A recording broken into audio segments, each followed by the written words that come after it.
Hello दोस्तों, स्वागत है आपका हमारे YouTube चैनल मरीन वर्ल्ड में। दोस्तों, आज की इस वीडियो में मैं आपको बताऊंगा जर्मनी के इतिहास के बारे में और इससे जुड़ी महत्वपूर्ण घटनाओं के बारे में।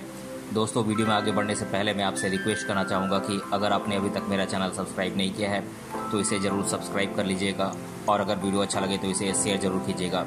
तो चलिए दोस्तों, इस वीडियो को स्टार्ट करते हैं। प्राचीन रोमन डैन्यूब नदी के उत्तर में रहने वाले बर्बर कबीलों वाले देशों को जर्मेनिया कहा करते थे, जिसके नाम पर अंग्रेजी का शब्द जर्मनी पड़ा।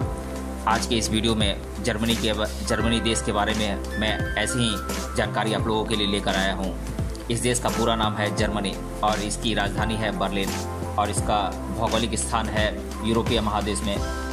स्वतंत्र रूप से जर्मनी 18 जनवरी 1871 को अस्तित्व में आया, जिसे कि हम यूनिफिकेशन ऑफ जर्मनी भी कहते हैं।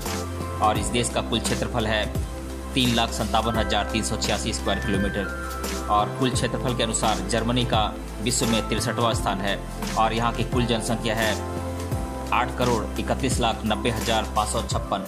जनसंख्या के आधार पर जर्मनी का विश्व में 18वां स्थान है और इस देश में यूरो मुद्रा चलती है। और यहाँ की प्रमुख भाषाएं हैं जर्मन, डेनिश, हेनिश, कुर्दिश, पॉलिश इत्यादि। यहाँ का राष्ट्रीय पक्षी है फेडरल ईगल और यहाँ का राष्ट्रीय वृक्ष है रॉयल ओक ट्री और यहाँ का राष्ट्रीय फूल है ब्लू वायलेट ब्लूम या फिर कॉर्नफ्लावर का फूल। राष्ट्रीय फल है एप्पल और राष्ट्रीय खेल है फुटबॉल और यहाँ पर कुल राज्यों की संख्या है 16। अब आइए जर्मनी के बारे में हम विस्तार से जानते हैं।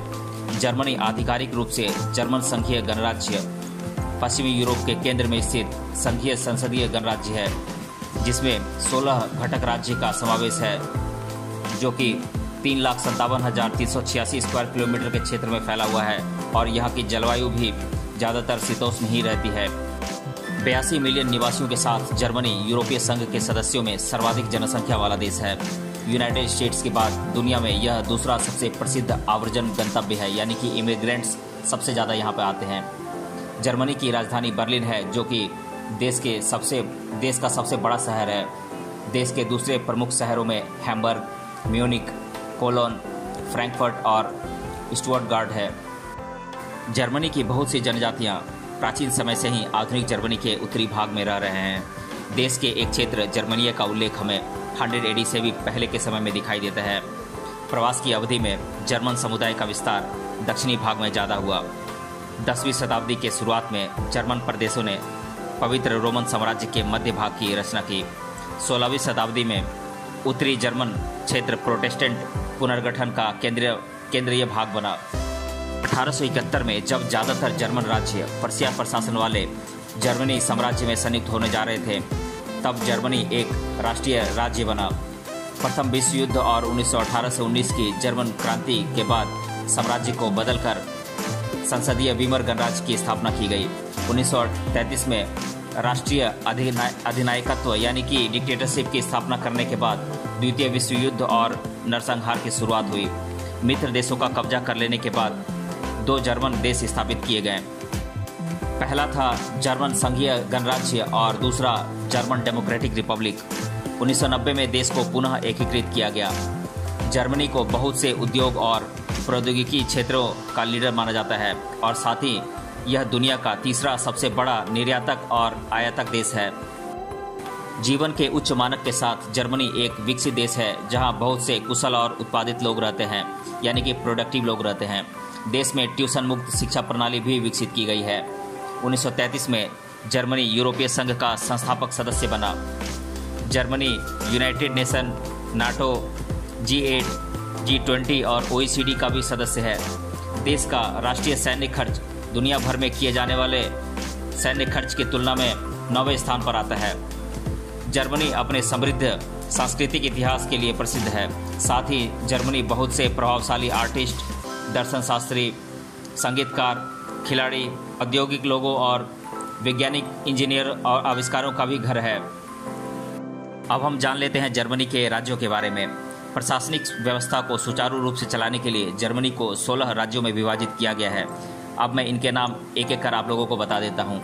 तो ये राज्य हैं Baden Wurttemberg, Thuringia, Lower Saxony, Bavaria, Hessen, North Rhine Westphalia, Saxony, Saarland, Bremen, Hamburg, Rhineland Palatinate, Berlin, Schleswig Holstein, Brandenburg, Saxony Anhalt, Mecklenburg Vorpommern, ये थे जर्मनी के राज्य। अब हम जान लेते हैं जर्मनी के प्रमुख धर्मों के बारे में।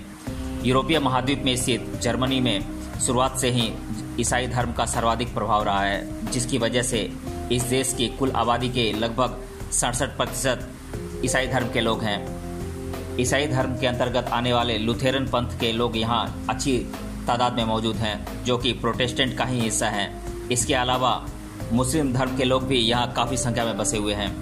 मुस्लिम धर्म में यहाँ का स्थानिक मुस्लिम मत प्रभाव भी मौजूद है, जिसे एलेविट्स कहते हैं। इसके साथ सुन्नी, अहमदिया और सिया मुस्लिम भी कम संख्या में यहाँ पर रहते हैं। 20वीं सदी के मध्य तक ज्यू लोग भी जर्मनी में शरणार्थी के तौर पर मौजूद थे, पर हिटलर की बर्बरता ने ज्यू लोगों को देश से खदेड़ कर रख दिया। जर्मनी में मौजूद अधिकतर मुस्लिम शरणार्थी हैं, जिन्हें ईरान, इराक और अन्य इलाकों से शरणार्थी के तौर पर रहने की अनुमति दी गई है।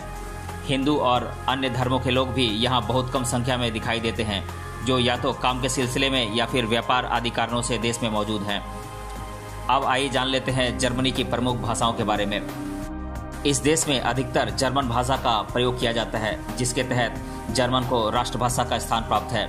इसके अलावा देश में कुछ अन्य भाषाओं का भी प्रयोग किया जाता है, जैसे कि डेनिश, सर्बियन, लो जर्मन, रोमानियन, लो रेनिश, सटरलैंड फ्रीजियन, नॉर्थ फ्रीजियन इत्यादि।